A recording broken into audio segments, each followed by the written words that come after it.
അള്ളാഹു ഉണ്ട് എന്നതിനുള്ള തെളിവല്ല.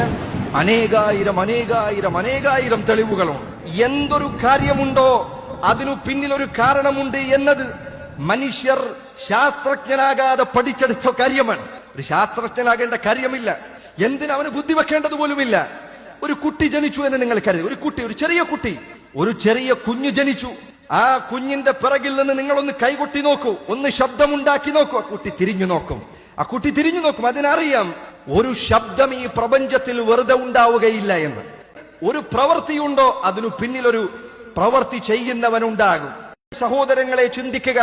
നാം ഈ ജീവിക്കുന്ന പ്രപഞ്ചം അല്ലാഹു ഉണ്ട് എന്നതിനുള്ള ഏറ്റവും വലിയ തെളിവാണ്. ആകാശഭൂമികൾ ഇവിടെയുണ്ട് എന്നത്, നീ ഇവിടെ ഉണ്ട് എന്നത്, നിനക്ക് കണ്ണുകൾ നൽകപ്പെട്ടിരിക്കുന്നു എന്നത്, കാതുണ്ട് എന്നത്, മനുഷ്യരുണ്ട് എന്നത്, മൃഗങ്ങളുണ്ട് എന്നത്, പക്ഷികളുണ്ട് എന്നത്, വിവിധങ്ങളും വ്യത്യസ്തങ്ങളുമായ സൃഷ്ടിപ്പുകളുണ്ട് എന്നത്, അല്ലാഹു ഉണ്ട് എന്നതിനുള്ള ഏറ്റവും വലിയ തെളിവാണ്. അതുകൊണ്ടല്ലേ വിശുദ്ധ ഖുർആനിൽ അല്ലാഹു ചോദിച്ചത്, ഒന്നുമില്ലായ്മയിൽ നിന്ന്, ശൂന്യതയിൽ നിന്നാണ് അവർ പടക്കപ്പെട്ടത്. അം ഖുലിഖൂ മിൻ ഗൈരി ശൈഇൻ അം ഹുമുൽ ഖാലിഖൂൻ. അതല്ല, ഇനി അവർ തന്നെയാണോ അവരെ പടച്ചത്? അവർ തന്നെയാണോ അവരുടെ സൃഷ്ടാക്കൾ? എങ്ങനെയാണ് മനുഷ്യനത് പറയാൻ കഴിയുക?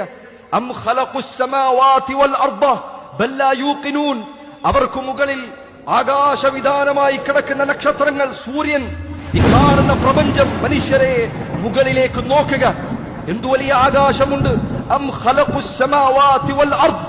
ആകാശങ്ങളെയും ഭൂമിയെയും അവരാണോ പടച്ചത്? ബൽ ലാ യൂഖിനൂൻ.